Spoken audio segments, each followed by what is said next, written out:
Hello everyone, welcome back to my YouTube channel. अस्सलाम वालेकुम। आज के इस वीडियो में मैं आप सभी को पढ़ाने वाली हूँ मुतज़ाद अल्फाज, जैसा कि यहाँ पे आप लोगों को नज़र भी आ रहा होगा।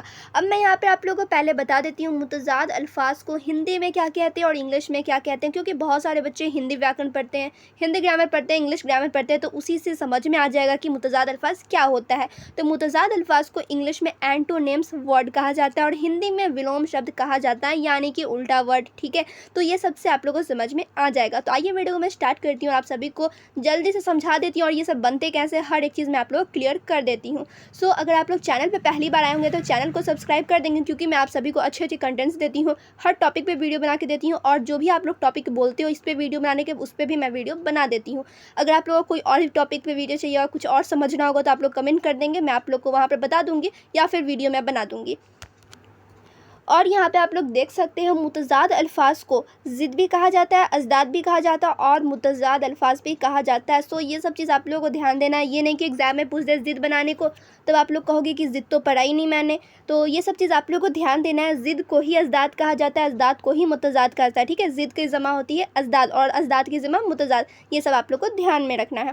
तो आइए सबसे पहले यहाँ पर मैं इसका डेफिनेशन बता दूँ, क्योंकि डेफिनेशन अगर एग्ज़ाम में पूछ दिए तो, और ये चीज़ और मैं क्लियर कर देती हूँ, ये स्कूल एग्ज़ाम में भी पूछे जाते हैं, बोर्ड एग्ज़ाम में भी पूछे जाते हैं और एंट्रेंस एग्ज़ाम में भी पूछे जाते हैं। एंट्रेंस में ऑब्जेक्टिव रहता है तो वो मैं आगे क्लियर कर दूँगी। तो मुतज़ाद अल्फाज क्या होता है? ऐसे अल्फाज जो एक दूसरे की ज़िद हो, यानी कि उल्टा हो। अब एग्जाम्पल मैं लेकर समझाती हूँ। जैसे एग्जाम्पल में है यहाँ पर आसान, इसका उल्टा क्या होगा? ज़िद क्या होगा? तो मुश्किल। तो आप लोग समझ रहे हो ना कि उल्टा बनाना है। ऐसे बहुत सारे अल्फाज हैं जिससे आप लोगों को समझ में आ जाएगा। गरम, गरम का मुतज़ाद ठंडा। और भी यहाँ पे आप लोग देख सकते हो, नेक का बद हो जाएगा, इज़्ज़त का ज़िल्लत हो जाएगा, यानी कि उल्टा बनाना है। मुतज़ाद अल्फाज रहे, ज़िद रहे, अज़दाद रहे, सीधे उल्टा आप लोग बना दोगे।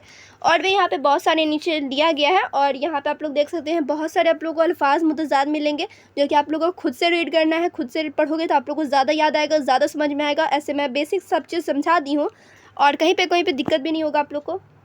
और यहाँ पे आप लोग देख सकते हो जो सब मैं एग्जांपल में ऊपर बताई वही सब चीज़ें। आसान का मुश्किल, रोशनी का अंधेरा, रहम दिल, संग दिल, इज़्ज़त, ज़िल्लत, खुश नाखुश, इसी टाइप से नीचे दिए गए हैं। बदतमीज़, बदतमीज़, यही सब चीज़ें। ठीक है, और मैं आप लोग को ऊपर में ही बताई थी एंट्रेंस एग्ज़ाम में ही पूछे जाते हैं। एंट्रेंस में कैसे पूछे जाते हैं वो आप लोग यहाँ पर देखकर समझ सकते हो।